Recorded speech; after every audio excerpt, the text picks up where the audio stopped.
Hello to everyone. I welcome you all on this platform of Abhipedia Defense powered by Abhimanyu IAS. और आज की इस class के अंदर हम लोग अगेन एक इम्पॉर्टेंट टॉपिक है, करंट बर्निंग इशू है जलियांवाला बाग मैसेकर। आपके पेपर 2 CAPF AC के लिए बहुत ही इम्पॉर्टेंट है। इसको हम लोग हिस्ट्री एस्पेक्ट से भी कवर करेंगे, हिस्टोरिकल एस्पेक्ट से भी कवर करेंगे, और आपका जो करंट इसके ऊपर कंट्रोवर्सी चल रही है उसके ऊपर भी हम लोग वो इशू को डिस्कस करेंगे। क्योंकि ये जो टॉपिक है ये ऑब्वियसली आपके मल्टीपल उस इम्पॉर्टेंट पेपर के लिए इम्पॉर्टेंट है। जैसे पेपर 1 में इससे रिलेटेड आपका बहुत कुछ कंटेंट प्रीलिम जो आपका MCQ फॉर्मेट में पूछा जा सकता है, और पेपर 2 के अंदर डेफिनेटली इस के ऊपर सवाल पूछा जा सकता है। अगर ये इशू आप पहले ही पढ़ चुके हैं या जानते हैं या थोड़ा बहुत इसके बारे में जानते हैं, तो इसके ऊपर ये पूछा जा सकता है कि क्या मतलब it just a thing thought process. जो मैंने इस पूरे इशू को पढ़ा समझा, तो इसमें ये पूछा जा सकता है कि क्या ज़रूरी होता है रेनोवेट करना उन चीज़ों को जिनकी उन सिंबल्स को, उन चीज़ों को जिनके ऊपर कई सालों की हमारी मेमोरी जुड़ी होती है, क्या उसको रेनोवेट करना बहुत ज़रूरी होता है या उसको वैसे ही रखना चाहिए? क्योंकि वही एक निशानी होती है जिसके द्वारा आप अपने मार्टियर्स को रिकॉल कर सकते हो, उनकी शहीदी जो है उनको जान सकते हो, पहचान सकते हो। रेनोवेट करके वो चीज़ें नहीं हो पाती, जो चीज़ें उसका मकसद जो होता है, जो असली चीज़ होती है उसका मकसद ख़त्म हो जाता है। तो ये बहुत ही इंपॉर्टेंट टॉपिक है। इसके ऊपर आपके ऊपर इस टॉपिक के ऊपर जो है आपके पास पेपर 2 में तो डेफिनेटली एक ना एक सवाल पूछा जा सकता है, आर्ग्यूमेंट की फॉर्म में पूछा जा सकता है कि कोई भी हिस्टोरिकल हमारा मॉन्यूमेंट है, हिस्टोरिकल ऐसी जगह है जिसके साथ हमारे सेंटिमेंट्स जुड़े हुए हैं, तो वो उस चीज़ को रेनोवेट कर देना, जो पुरानी चीज़ें हैं उसको मिटा के नया उसमें कुछ ना कुछ इनकॉर्पोरेट कर देना, क्या वो सही है या गलत है? Argument in favour and against, ये आपसे टॉपिक पूछा जा सकता है, आराम से इसके रिगार्डिंग सवाल पूछा जा सकता है। और पेपर 1 में मैंने बता दिया MCQ फॉर्मेट में आपसे पूछा जा सकता है। ठीक है, so let's talk about little bit facts figures, जो रिसेंटली चीज़ें हुई हैं उसमें हम लोग बात करेंगे। अच्छा, इससे पहले मैं आपको एक चीज़ बता देता हूं that we have launched our CAPF assistant commandant paper 2 का 2022 का एंटायर कोर्स को पेपर 1 के लिए और पेपर 2 के लिए। ठीक है, पेपर 1 पेपर 2 दोनों के लिए हमने ये कोर्स लॉन्च किया हुआ है, और जितने भी स्टूडेंट्स हैं they can get this course. ठीक है, उनको यहाँ पे 50% का क्या मिलेगा, 50% का यहाँ पे डिस्काउंट मिलेगा, स्टूडेंट डिस्काउंट मिलेगा। जितनी भी आपको कोर्स की फीस दिखती है उसमें 50% का आपको डिस्काउंट मिल जाएगा, and you will be getting this benefit. Understand? तो इतना ध्यान रखिए। What best you can do is, आप डायरेक्टली कोर्स के अंदर एनरोल कर सकते हो, या उससे पहले आप हमारे जो मेंटोर्स हैं उनसे बात कर सकते हो, जो डिस्क्रिप्शन में नंबर दिया हुआ है उस पर व्हाट्सएप करके। ठीक है, सो ये जो कोड है that is code super 50। So code है सुपर 50, राइट? ये कोड का यूज कर दीजिए और आपको जो है 50% डिस्काउंट मिल जाएगा। एंड ये है पेपर 1 पेपर 2 कंप्लीट कोर्स। ठीक है, चलिए अब मैं आपको बताता हूं कि इसमें क्या इंपॉर्टेंट रीसेंट हैपनिंग हुई है। देखिए, रेनोवेट किया गया है ये कॉम्प्लेक्स। कौन सा कॉम्प्लेक्स? जलियांवाला बाग मेमोरियल इन अमृतसर में है ये। ठीक है, अब इसमें क्या है, हमारे जो नरेंद्र मोदी साहब हैं, नरेंद्र मोदी प्राइम मिनिस्टर, उन्होंने इस मेमोरियल को डेडिकेट किया है नेशन के लिए। एंड इसके बारे में ये कहा है कि इट इंस्पायर्ड काउंटलेस रेवोल्यूशनरीज, बहुत सारे क्रांतिकारियों को इसने इंस्पायर किया है, फ्रीडम फाइटर्स को इंस्पायर किया है। ठीक है, इंक्लूडिंग हमारे martyr Bhagat Singh and Udham Singh for the cause of free India. हाँ, बिल्कुल सही बात है। जब वो शहीद हुए, हमारे इतने सारे जो जलियांवाला बाग मैसेकर हुआ, आप खुद भी जानते हो, वो एक तरीके से उसने ऐसी चिंगारी भड़काई अपने जो फ्रीडम फाइटर्स थे। इनफैक्ट गांधी जी को भी लग गया कि अब तो ऑल इंडिया रेवोल्यूशन करना पड़ेगा, ऑल इंडिया कैंपेन चलानी पड़ेगी। तो आपको भी पता है उसी के बाद नॉन कॉर्पोरेशन मूवमेंट चलाया गया था ऑल इंडिया लेवल पे। आपको ये चीज़ का हिस्ट्री हमें पता है। ठीक है, तो ये जो चीज़ हुई ना, इसकी वजह से बहुत सारी ऐसी चीज़ें हुई जिसने अल्टीमेटली हमें आज़ादी दिलाई। अंडरस्टैंड? चलो नाउ एक चीज और जो आपके पेपर 1 के लिए इंपॉर्टेंट है, that is it is decided to observe 14th August every year as a partition horror remembrance day. तो 14 अगस्त को क्या मनाया जाएगा? Partition horror remembrance day. इतना भी आप याद रखेंगे क्योंकि ये थोड़ा सा करंट पॉइंट है, तो आप बिल्कुल इसको याद रखेंगे। बाकी हमारी जो यूनियन गवर्नमेंट है, गवर्नमेंट ऑफ इंडिया है, वो कोशिश कर रही है कि जो हमारी सिख कम्युनिटीज़ के हेरिटेज है, कल्चर है, उसको रिवाइव करने की, उसको प्रिजर्व करने की, उसको प्रमोट करने की। वो कैसे कर रहे हैं वो देखिए। जैसे फॉर एग्जांपल सुल्तानपुर लोधी जो है उसको कन्वर्ट कर दिया गया है हेरिटेज टाउन के अंदर। एंड ऑल्सो आपने देखा होगा ये जो इनिशिएटिव लिया है करतारपुर कॉरिडोर, ये भी बेसिकली इसको भी शुरुआत कर दी गई थी। और इसके ऊपर अब एक ऐसा स्टेप जिसमें पीपल टू पीपल कांटेक्ट जो है वो बनाए जा रहे हैं, लोग जो है अपनी संस्कृति को पहचान पाएंगे। ये सारी चीज़ें गवर्नमेंट हमारी करने की पूरी कोशिश कर रही है। और अभी जो नेक्स्ट इनिशिएटिव लिया गया था that is Jallianwala Bagh massacre को रेनोवेट करके। देखिए अब इस ये जो मेमोरियल है, ये जो मॉन्यूमेंट है, it was first opened by then president Rajendra Prasad. तो राजेंद्र प्रसाद जो हमारे प्रेसिडेंट रह चुके हैं, इस मॉन्यूमेंट को पहली बार ओपन किया गया था 1961 के टाइम पे as a tribute to the victim of the massacre, जो हुआ था हमारा अल्टीमेट 13 अप्रैल 1919 में। तो 13 अप्रैल 1919 में ये जो मैसेकर हुआ था उसी का ही एक तरीके से उसको मॉन्यूमेंट को ओपन किया गया 1961 के टाइम पे राजेंद्र प्रसाद जी के द्वारा। ठीक है, अब क्या नया है इस जलियांवाला बाग के अंदर? तो ये एक थोड़ी क्यूरोसिटी है कि इतना ज़्यादा रेनोवेशन जो हमने किया है इसमें है क्या, ऐसा क्या नया हमारे को मिलेगा।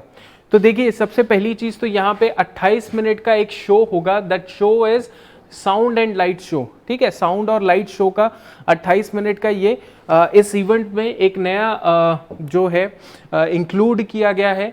ये लाइट एंड जो साउंड शो होगा that would be providing the glimpse of what actually happened in 13th April 1919।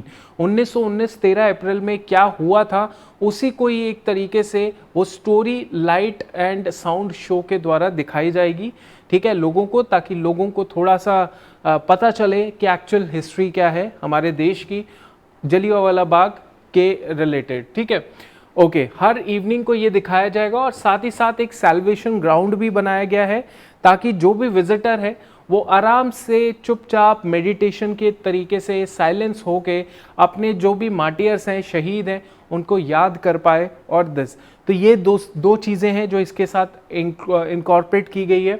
साथ ही साथ बहुत सारे स्कल्पचर्स हैं, बहुत सारी मूर्तियां हैं जो इंस्टॉल की गई है उसी मेमोरियल के अंदर। ठीक है, और साथ ही साथ न्यू 4 गैलरीज हैं, 4 नई गैलरीज हैं जो क्रिएट की गई हैं through adaptive reuse underutilise buildings in the complex. तो यही गैलरीज है जहाँ पे आपको पंजाब की हिस्ट्री देखने को मिलेंगी।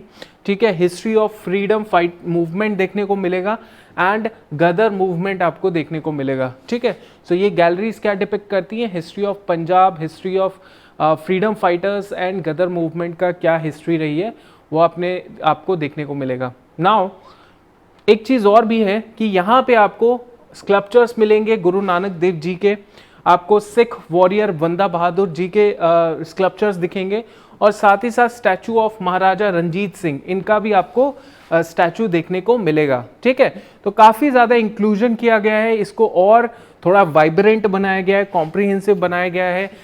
कल्चर जो है सिख का, हिस्ट्री जो है सिख कम्युनिटी की, उसको और थोड़ा सा हाईलाइट करने की कोशिश की गई है इन सारी चीज़ों को इंक्लूड करके। ठीक है, तो आप इसको ज़रूर ध्यान दीजिएगा, याद रखिएगा। अब देखिए ये जो है ये कंट्रोवर्सी की बात है जो बहुत इंपॉर्टेंट है कि why there is a controversy regarding this latest revamp. ठीक है, आप स्कीम्स को रिवैम्प होते हुए सुनते हो, लेकिन एक मॉन्यूमेंट उसको रिवैम्प किया गया, इसका क्या रीज़न है और इसके ऊपर क्या कंट्रोवर्सी चल रही है उसके ऊपर हम लोग बात करते हैं। देखिए बहुत सारे रिपेयर और टच ओवर किए गए। ठीक है, बहुत सारे रिपेयर्स और टच अप ओवर्स किए गए ईयर्स में, बट जो नैरो पैसेज था, देखिए जलियांवाला बाग 1919 की बात चल रही है, और आज है 2021। इस टाइम पे बहुत सारे ऐसे रिपेयर्स हुए, बहुत सारी ऐसी टूट फूट हुई इस हिस्टोरिकल मेमोरियल की, लेकिन कभी भी इसका जो रास्ता है, आपने पढ़ा होगा हिस्ट्री की किताब में, एक ही रास्ता था उस अंदर जाने के लिए, नैरो पैसेज था, उसको कभी छेड़ा नहीं गया, ठीक है, उसको वैसे का वैसा ही रखा गया, ठीक है। लेकिन इस बार मतलब ऑलमोस्ट 100 साल हो चुके हैं इस चीज को, लेकिन इस बार क्या है कि आप देखेंगे कि लगभग 100 साल हो चुके हैं और जुलाई 2020 की बात कर रहे हैं हम लोग। जुलाई 2020 में इसको बेसिकली इसी नैरो पैसेज को तोड़ दिया गया, मतलब रीबिल्ट किया गया into a gallery with murals leaving no traces of old passage. तो आई थिंक ये ओल्ड पैसेज जो था ना, एक नैरो पैसेज जिसके द्वारा लोग घुसे और बाहर जाने के लिए उनके पास रास्ता नहीं था। आपको पता है जनरल डायर, आपने ये भी बताने कि जनरल डायर किस रेजिमेंट के जवान जो है अपने साथ लेकर आया था। क्या वो पठान थे? आप मुझे बताएंगे जरूर कमेंट सेक्शन में, क्या वो पठान थे, क्या वो अवधी सैनिक थे, अवध के सैनिक थे, क्या वो गोरखास थे? ठीक है, सो आपने ये सारी चीजें बतानी है। क्लियर हो गया?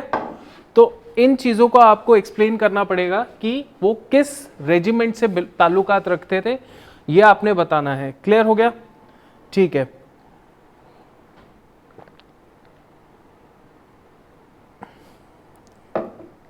Okay, clear. सो ये जो नैरो पैसेज था 100 साल तक इसको छुआ नहीं गया। ये बना था नानक शाही ब्रिक्स से। कौन सी ब्रिक्स से? नानक शाही ब्रिक्स से, जिसको अब रीबिल्ड कर दिया है, चेंज कर दिया है, और बेसिकली अब यहाँ पे आपको गैलरी देखने को मिलेगी विद मुराल्स। ठीक है, इसके अलावा फेमस शहीदी खूह, ठीक है, पंजाबी में कुएं को खूह कहते हैं, या माटियर वेल, माटियर वेल। तो यहाँ पे लोग बचने की कोशिश कर रहे थे तो वो कूद गए कुएं के अंदर, बट वहां पर भी कोई बच नहीं पाया। देखिए हम लोग बड़ा दिमाग लगाने की कोशिश करते हैं कि अरे यार देखो कुएं में कूद के तो बंदा वैसे भी मर जाएगा, है ना, ये सोच हमारे दिमाग में आती है।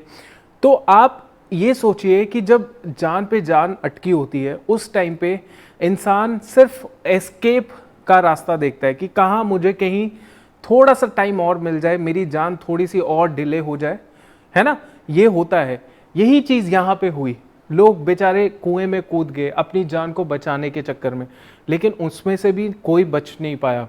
ठीक है, सेम अप्लाइज टू अफगानिस्तानी पीपल, जो आपने देखा होगा बहुत सारी वीडियोस के अंदर, वीडियोस के नीचे कमेंट्स लिखे जा रहे हैं कि इनको ये नहीं पता कि यहाँ पर भी ये सर्वाइव नहीं कर पाएंगे, they will not be able to survive, they will not be able to live their life.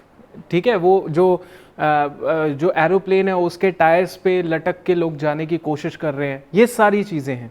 तो आप एक चीज़ सोचिए कि this is something that happened, history है जो रिपीट होती रहती है। यहाँ पर भी हिस्ट्री रिपीट हुई, ठीक है, यहाँ पर भी चीज़ हुई जहाँ पे लोग कुएं में कूदे, और वहाँ पर भी हुई जहाँ पे लोग टायर्स पे चढ़ रहे हैं, प्लेन के जो फैंस हैं वहाँ पे चढ़े हुए हैं ताकि वो बच जाए, लेकिन कोई नहीं बच पाया, है ना। तो ये चीज़ है।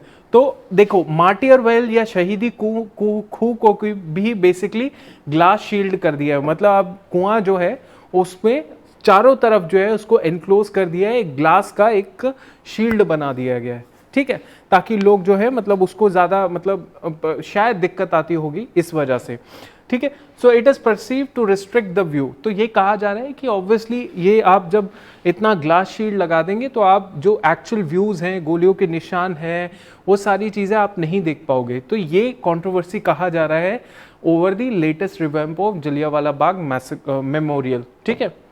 Okay, now the tragedy of Jallianwala Bagh is a shameful scar on British Indian history. आप देखिए ये एक स्टेटमेंट आपके पेपर के अंदर आ सकती है, पेपर 2 के अंदर, बिल्कुल, कि ब्रिटिश इंडियन हिस्ट्री का ये जो ट्रेजेडी हुई है जलियांवाला बाग एक बहुत ही शेमफुल धब्बा है।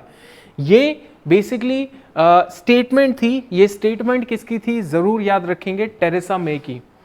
टेरेसा मे आपको पता है उस टाइम पे, किस टाइम पे, 2019 की हम लोग बात कर रहे हैं, 2019 की बात कर रहे हैं। She was the prime minister, Britain prime minister थी ये।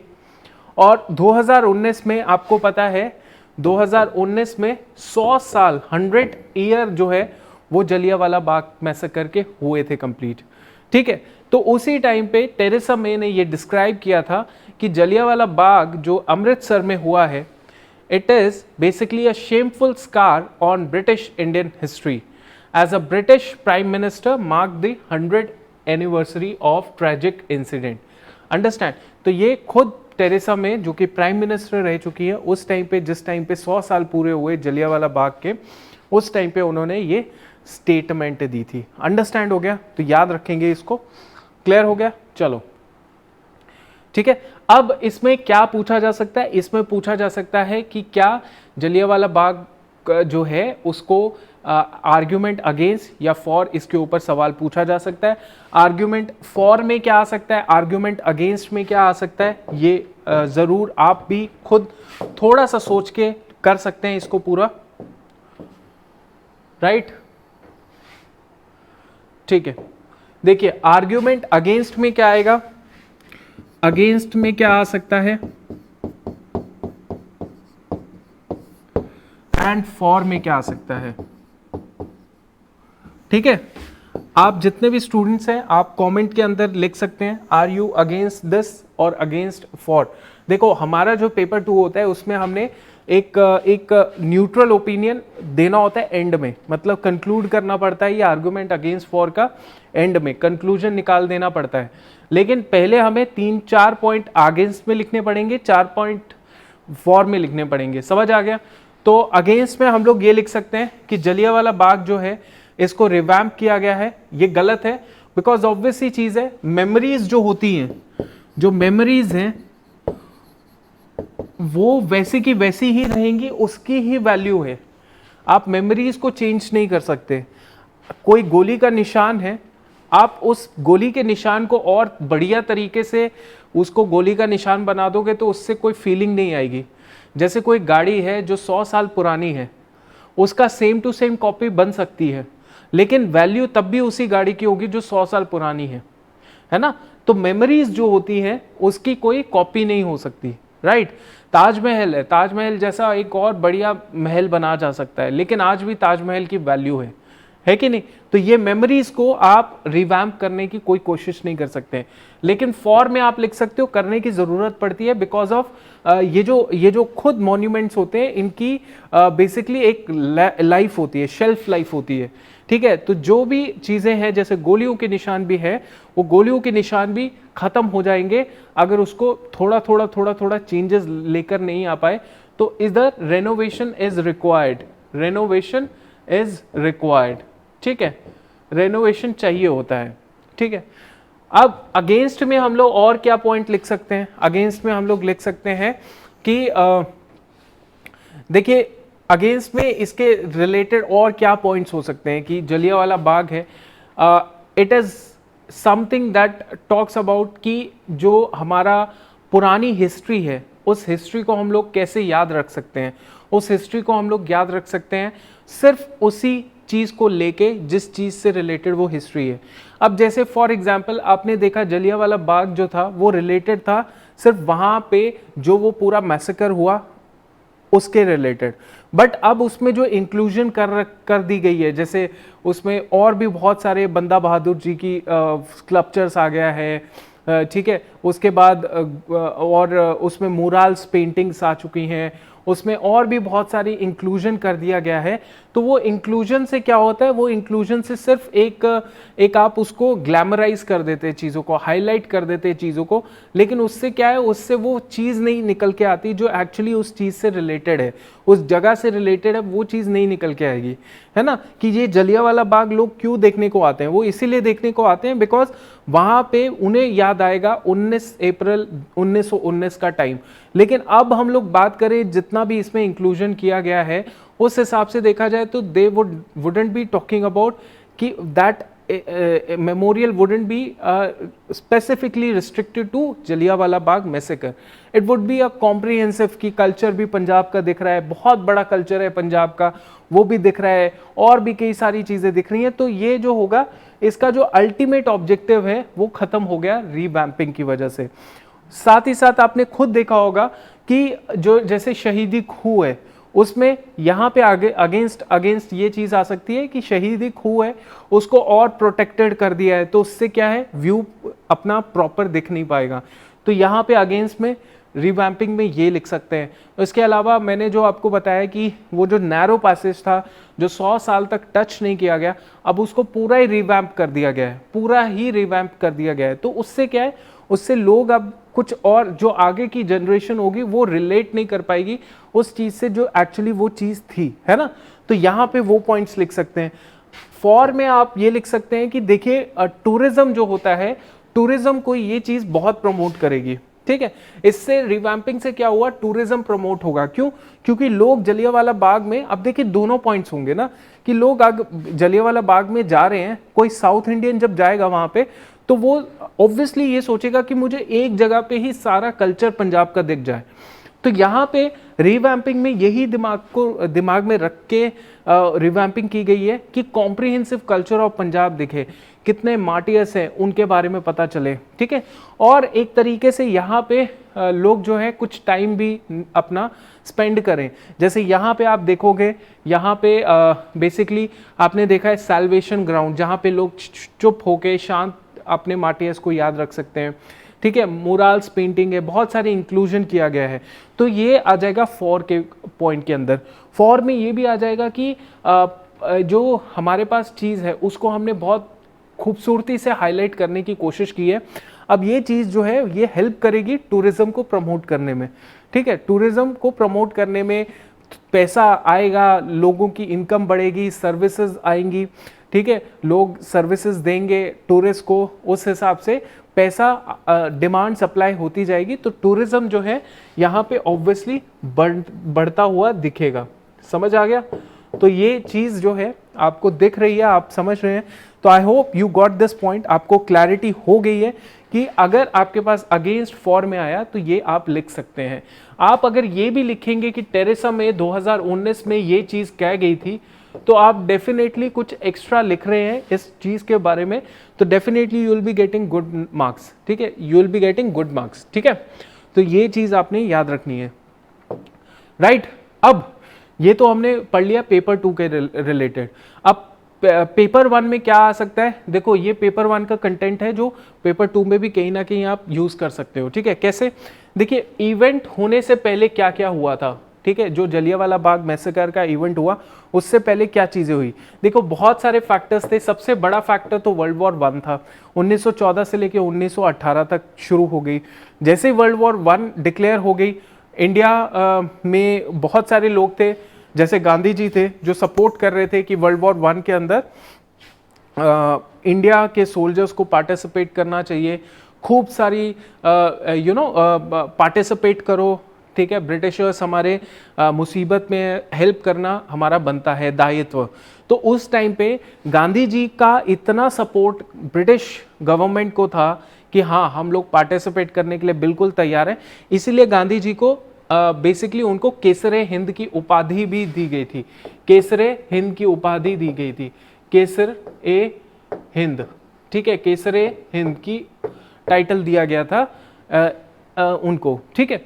तो पहली बात है इमरजेंसी लग गई इंडिया के अंदर, खूब सारी इमरजेंसी लगी। अच्छा इंडियंस भी जो थे वो पार्टिसिपेट खूब अच्छे हिसाब से कर रहे थे। They were in the thought, they were in that opinion कि कहीं ना कहीं हमें फर्स्ट वर्ल्ड वॉर के बाद कुछ ना कुछ ब्रिटिशर्स हमें देंगे, मतलब कुछ अच्छा देंगे, कुछ थोड़ी सी पावर्स देंगे, ये सारी चीज़ें थी। अब वर्ल्ड वॉर 1 जो है वो ख़त्म होने शुरू हो गई और वर्ल्ड वॉर 1 के बीचों बीच जो है आपको देखने को मिलेगा रॉलेट एक्ट भी आ गया। रॉलेट एक्ट एक तरीके से ब्लैक एक्ट था।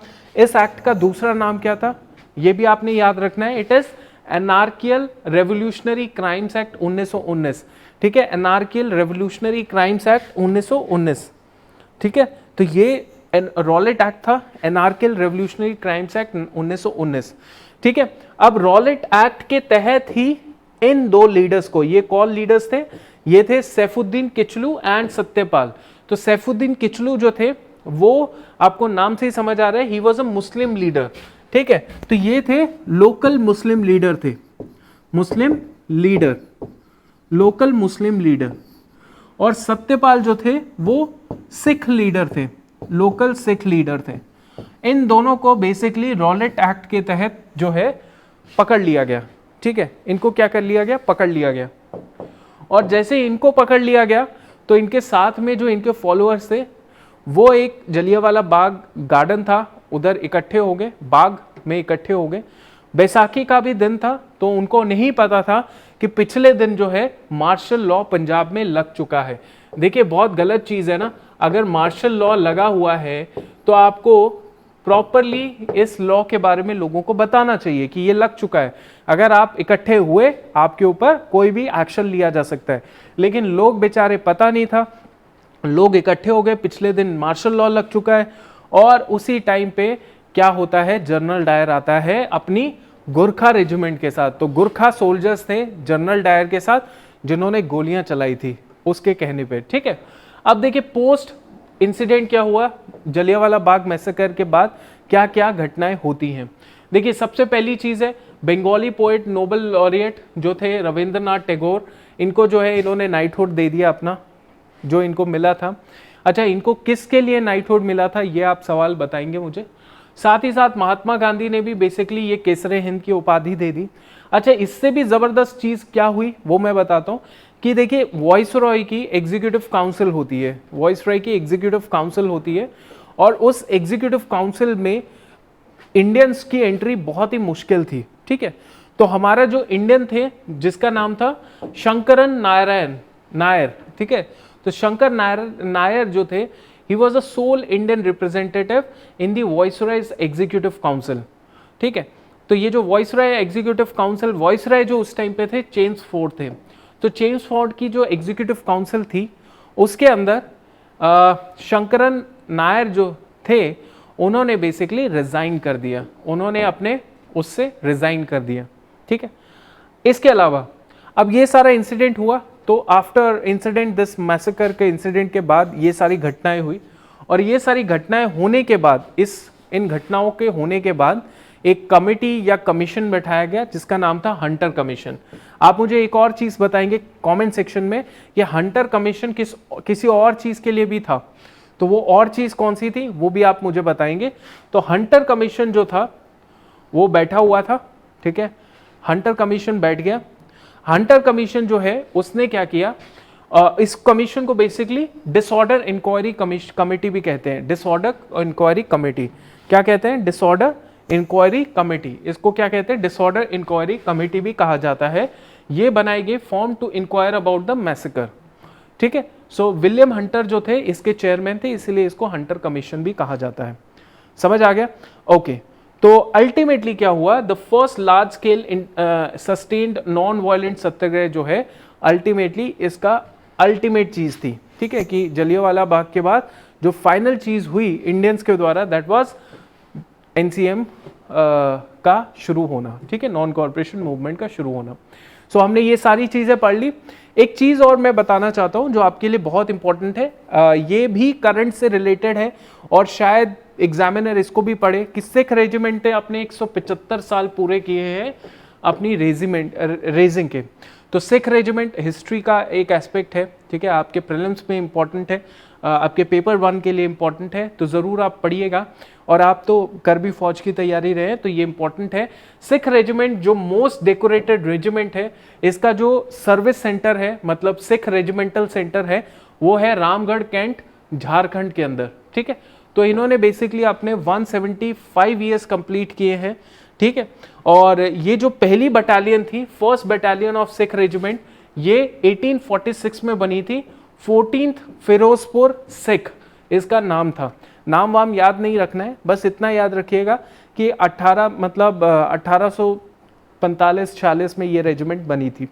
बस इतना याद रखना है कि ये जो बैटल ऑफ सारागढ़ी है ये कब हुई थी, 1897, and you know this is the bravest battle bravest battle, it is all about the last man last round, ethos of last man last round की ये बैटल थी।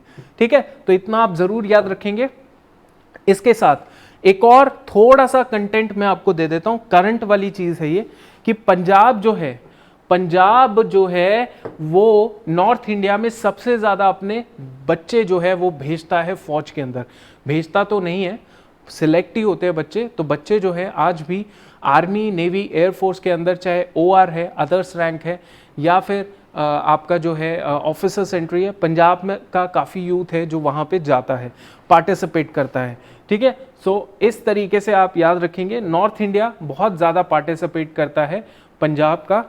ठीक है, नॉर्थ इंडिया में बहुत सारा पार्टिसिपेशन होता है फौज के अंदर। ठीक है, पंजाब हो गया, हरियाणा हो गया, हिमाचल हो गया, ये 3 हैं स्टेट्स हैं जो काफ़ी हिस्सेदार रहते हैं हमारी आर्म फोर्सेस के अंदर, चाहे आर्मी, नेवी, एयरफोर्स या सेंट्रल आर्म पुलिस फोर्सेस है, उसके अंदर भी पंजाब, हरियाणा और अपना जो पंजाब हो गया, हरियाणा हो गया, हिमाचल हो गया, उसका यूथ पार्टिसिपेट करता है। ठीक है, और ये 2011 का सेंसस है जिसमें बोला गया है कि अगर देखा जाए पंजाब, हिमाचल, हरियाणा, दिल्ली, J&K, चंडीगढ़, इनकी पॉपुलेशन, कंट्री की पॉपुलेशन का केवल महज 7.47% है।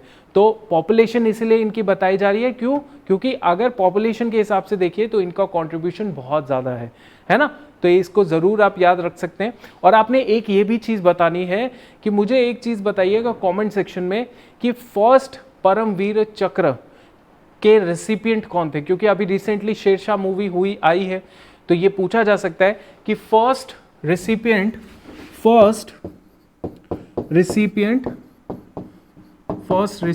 ऑफ परमवीर चक्र, यह आप मुझे बता दीजिएगा। आपके हर चीज के लिए इंपॉर्टेंट है ये करंट पॉइंट। ठीक है, चलिए, I hope you like this session and just keep working. और आपका जो पेपर 2 है, पेपर 1 है, अगर आपको उसकी कोई भी डाउट क्वेरी है, यू कैन डायरेक्टली व्हाट्सएप अस। ठीक है, जय हिंद, थैंक यू।